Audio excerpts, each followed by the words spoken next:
مصر کے بادشاہ کو فرعون کہا جاتا تھا، جو بھی ہوتا تھا بادشاہ، اس لیے بہت سارے فرعون گزرے ہیں، لیکن قرآن نے جس کا واقعہ بیان کیا یہ وہ فرعون تھا جو بنی اسرائیل کو جس نے غلام بنا لیا تھا اور بہت طاقتور بادشاح تھا۔ تو بنی اسرائیل کو پھر فرعون سے نجات ملی، صحیح ہے۔ پھر اللہ نے بنی اسرائیل سے کہا کہ اللہ نے فرعون کو تو خرد غرق کر دیا، اب تمہارے پاس ایک حکومت آئی ہے، ریاست آئی ہے، اللہ کی کتاب بھی آ گئی، اب تم جہاد کرو، اب تم اپنے پرانے وطن جاؤ۔ وہاں قوم عمالقہ کا قبضہ ہو گیا ہے، جہاں سے یعقوب علیہ السلام کو نکالا گیا تھا نا، بیت المقدس۔ ادخلوا الارض المقدسۃ التي كتب اللہ لکم، ارض مقدس، جیسے اللہ نے مسلمانوں کا مرکز مکہ کو بنایا، ایسے اللہ نے بنی اسرائیل کا مرکز بیت المقدس کو بنایا تھا کہ پیغمبروں کا جائے وطن بیت المقدس ہے، مصر نہیں ہے۔ یہاں تو کسی ایک وجہ سے آ گئے تھے، اب اس علاقے پہ قبضہ کرو اور بیت المقدس کو آزاد کراؤ، وہاں تمہاری خلافت قائم ہوگی، پھر وہاں سے پوری دنیا میں جہاد ہوگا، کیونکہ دین برحق اس وقت وہی تھا۔ اس لیے بیت المقدس کی بڑی فضیلت ہے، ہزاروں پیغمبر دفن ہیں وہاں پہ، جتنے قرآن میں واقعات بیان ہوئے ہیں نا 99% واقعات وہی ہوئے ہیں شام میں۔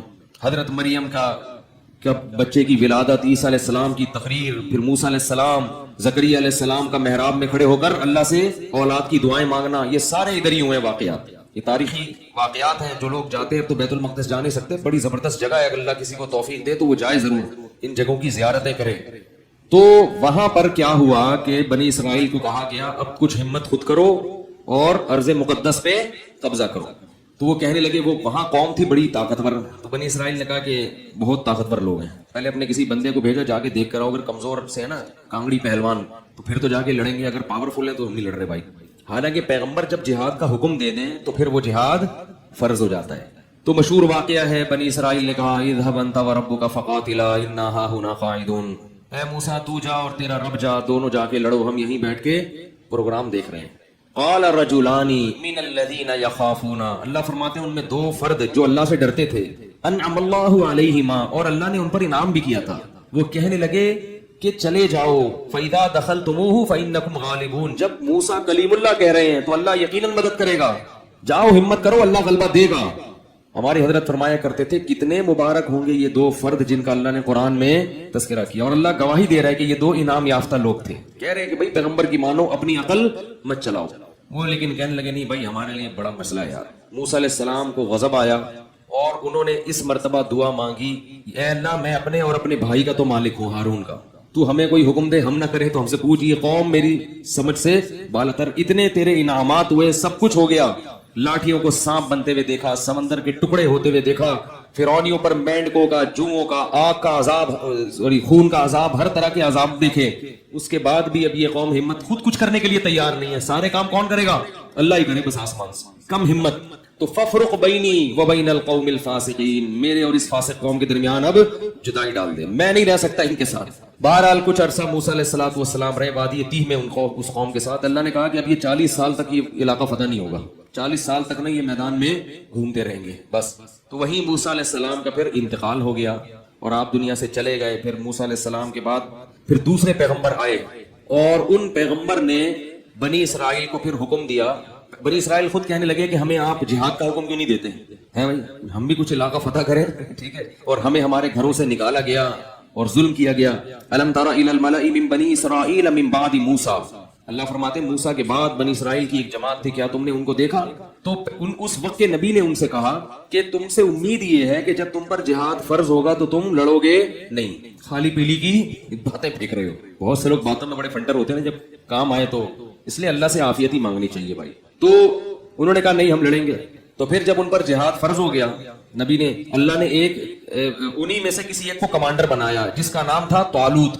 طالوت کو کمانڈر بنایا تو وہ کہنے لگے کہ اب چونکہ لڑنا نہیں تھا نا، بہانے تراشنے لگے، تو کہنے لگے یہ والا کمانڈر ہمیں قبول نہیں ہے، جہاد کے لیے تو ہم تیار ہیں مگر یہ والا کمانڈر نہیں چلے گا کیونکہ یہ غریب ہے۔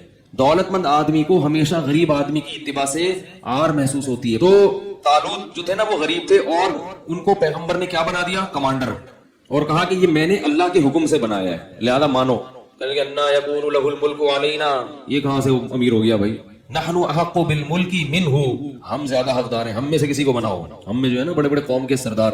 تو نبی نے کہا کہ نہیں، یہ سلیکشن اللہ کی طرف سے ہے، اور ان کے برحق ہونے کی ایک علامت یہ بھی ہے کہ حضرت موسیٰ اور ہارون علیہ السلام کی کچھ یادگاریں، کچھ تبرکات، جو ان کے کچھ اشیاء تھیں. بنی اسرائیل کیا کرتے تھے کہ جب بھی کہیں جہاد میں جاتے تھے تو حضرت موسیٰ علیہ السلام کی لاٹھی اور اس طرح کی کچھ چیزیں جو ان کے پاس رہ گئی تھی نا، وہ لے کے جاتے تھے تو اللہ ان کو فتح عطا فرماتا تھا. اس کی برکت تھی، کیونکہ وہ ظاہر ہے متبرک لاٹھی تھی نا حضرت موسیٰ علیہ السلام، اور اس سے سانپ تو نہیں بنتا تھا. لیکن ہارون علیہ السلام اور موسیٰ علیہ السلام کی اس طرح کی چیزوں کو تبرک کے طور پر وہ استعمال کرتے تھے اور اللہ کی مدد شامل حال ہو جاتی تھی. تو بنی اسرائیل کو طالوت نے پھر انہوں نے جو ہے نا وہ تابوت آیا جس میں وہ تھی، تو فرشتے اس کو لے کر آئے، تو ان کو اطمینان ہو گیا کہ اب اللہ کی مدد یقیناً ہوگی. میدان جنگ میں اس کو لے کے جاؤ ساتھ.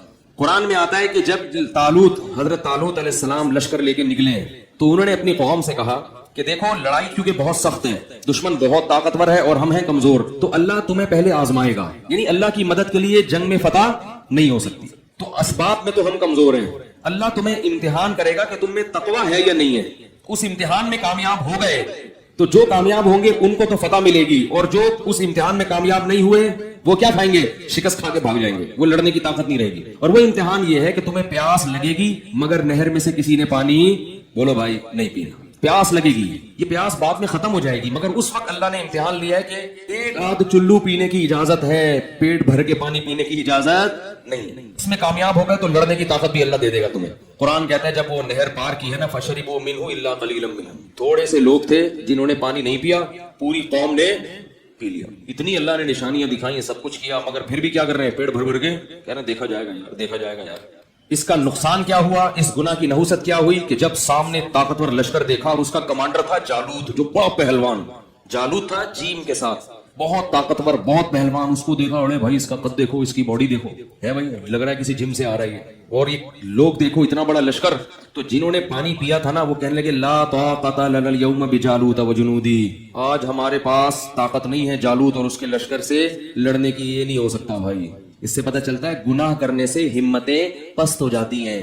اللہ کی نافرمانی کرنے سے کیا ہوتا ہے؟ ہمتیں پست. کچھ بھی نہیں کر سکتے دنیا میں اللہ کے لیے کچھ نہیں کر سکتے. پھر لا طاقت لنا اليوم بجالوت وجنودی قال الذين يظنون انهم ملاقو الله، اللہ فرماتے وہ لوگ جن کو اللہ سے ملاقات کی امید تھی کہ ایک دن اللہ کے سامنے کھڑے ہوں گے، اس کا ہمیں بدلہ مل جائے، وہ کہنے لگے کہ کم من فئۃ قلیلۃ، دیکھو کتنی ہی بار ایسا ہوا ہے کہ ایک چھوٹی سی جماعت کو اللہ نے بڑی جماعت پر غلبہ دیا ہے. ہمت کرو کیونکہ پیغمبر کے حکم پہ آئے ہیں ہم. خود سے جب آئیں گے تو دو رائے ہو سکتی ہے نا کہ بھائی صحیح کیا غلط کیا، تو اللہ کہہ رہا ہے تو غلط ہو ہی نہیں سکتا، اور اللہ نے ہمیں شکست دینے کے لیے تھوڑی بلایا ہے، تو اللہ غلبہ دے گا.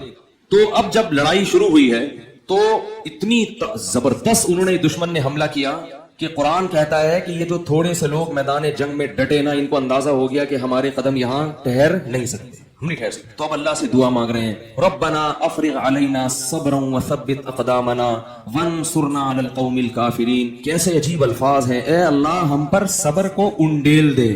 انڈیلنا کسے کہتے ہیں؟ جیسے بالٹیاں بھر بھر کے پانی کسی کے اوپر انڈے، ایک تو ہوتا ہے نا ڈالنا، یہ نہیں کہہ رہے اے اللہ ہمیں صبر کی توفیق دے دے، نہ نہ نہ نہ، صبر کی توفیق تو چھوٹے موٹے غموں میں ہوتی ہے، یہاں تھوڑا سا صبر نہیں چاہیے، بہت مشکل ہے بھائی لڑنا، بہت مشکل ہے. تو کیا کر کے ہم پر صبر، افراغ عربی میں کہتے ہیں پانی کہیں سے بھرا ہوا ہو نا برتن میں، وہ پورا آپ کیا کر رہے ہیں کسی کے اوپر ایسے الٹ دے، ایسے اللہ بالٹیاں بھر بھر کے ہمارے اوپر صبر کو ڈال دو.